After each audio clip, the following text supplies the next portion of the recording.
Some people claim all the religions are essentially the same.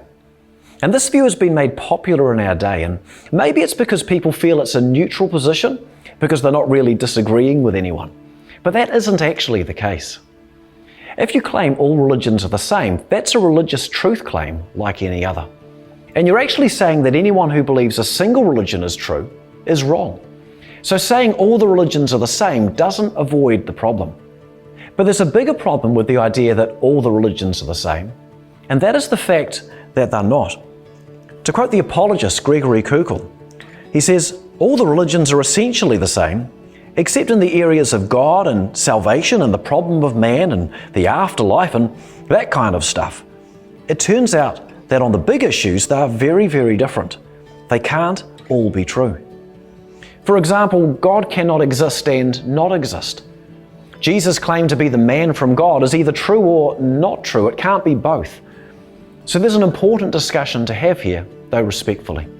Now, Jesus stands out among the major world religions leaders in a number of ways. I'll show you a few, and you can decide.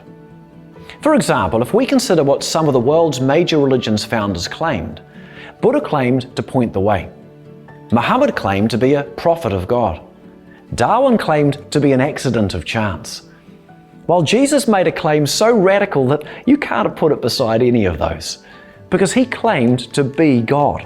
It's a huge claim. As another example, if we look at the methods of the religions, how salvation or the reward is gained. In Islam, salvation comes by belief in Allah, Muhammad his prophet, and good works. In Hinduism, it comes by overcoming karma and incarnations by good works. In Buddhism, it comes by getting rid of all desires on the Eightfold Path. While in Christianity, it comes by faith alone in Christ alone. Some summarize this distinctive as do versus done. Instead of being about what we need to do to get to heaven or whatever we're trying to get to, it's about what God has done for us through Jesus. Because there's nothing we could ever do to earn our way to heaven. And again, this is a big difference, and the word that describes it is called grace. Another distinctive is the teachings of Jesus. They're amazing. And the easiest way to explain this point briefly is to share some thoughts about Jesus from people who didn't believe he came from God. The religious skeptic David Strauss, who rejected the divinity of Jesus and all of the miracles, he wrote, "This Christ is historical, not mythical. He remains the highest model of religion within the reach of our thought." William Leakey, a noted British historian and also a dedicated opponent of organized Christianity, he said of Jesus, "It was reserved for Christianity to present to the world an ideal character which through all the changes of 18 centuries has inspired the hearts of men, giving not only the highest pattern of virtue, but the strongest incentive to its practice." And for one more example, Napoleon Bonaparte, the French military leader, just for fun. He saw religion as nothing other than a tool to be used by people with power. But he said this, "I know men, and I tell you that Jesus Christ is not an ordinary man.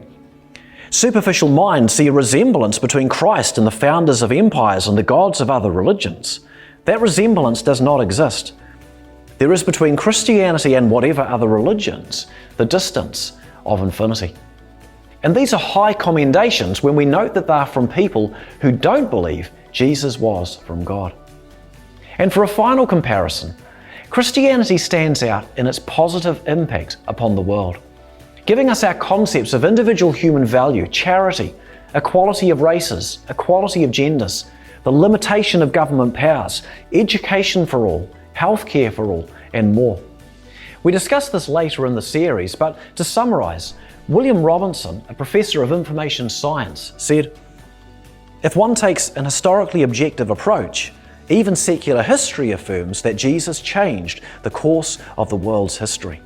D. James Kennedy, a Christian broadcaster, he put it this way, "All the armies that ever marched, all the navies that ever sailed, all the parliaments that ever sat, all the kings that ever reigned, put together, have not affected the life of people on this earth as much as that one solitary life."